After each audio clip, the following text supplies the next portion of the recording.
সবুজে ঘেরা জঙ্গলের পাশে একটি গ্রাম ছিল, নাম সবুজপুর। এই গ্রামে থাকতো এক কৌতূহলী ছেলে, নাম টুকু। টুকু সাহসী কিন্তু একটু বোকাশোকাও বটে। তার মা বলতো, জঙ্গলের ভেতরে যাস না বাবা, ওখানে বাঘ আছে। বাঘ যদি থাকে আমি তাকে বন্ধু বানাবো। এই ছেলে তো একদিন আমাকে পাগল বানাবে। জঙ্গলের গভীরে থাকতো এক বাঘ, নাম তার বাঘু। সে খুব বড় আর শক্তিশালী, কিন্তু সে মনের ভিতরে ছিল ভীষণ একা। সব পশুরা তাকে দেখে ভয় পেত।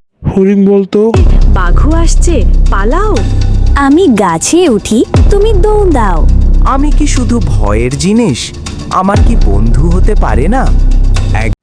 একদিন টুকু জঙ্গলে ফুল তুলতে গিয়ে ভীষণ বৃষ্টিতে পথ হারিয়ে ফেললো। চারদিকে অন্ধকার, বিজলি চমকাচ্ছে। টুকু কাঁপতে কাঁপতে বলল, মা গো, আমি তো হারিয়ে গেলাম। ঠিক তখনই ঝোপের ভিতর থেকে গর্জন।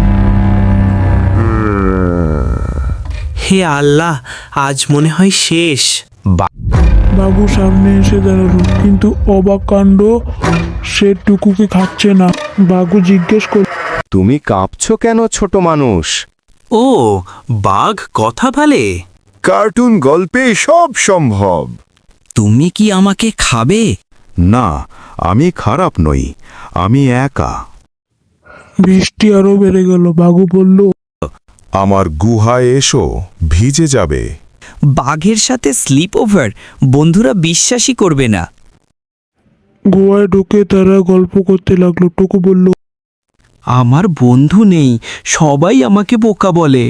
আর সবাই আমাকে দানব বলে। দুইজনই হেসে উঠল। ওই রাতে জন্ম নিল অদ্ভুত এক বন্ধুত্ব।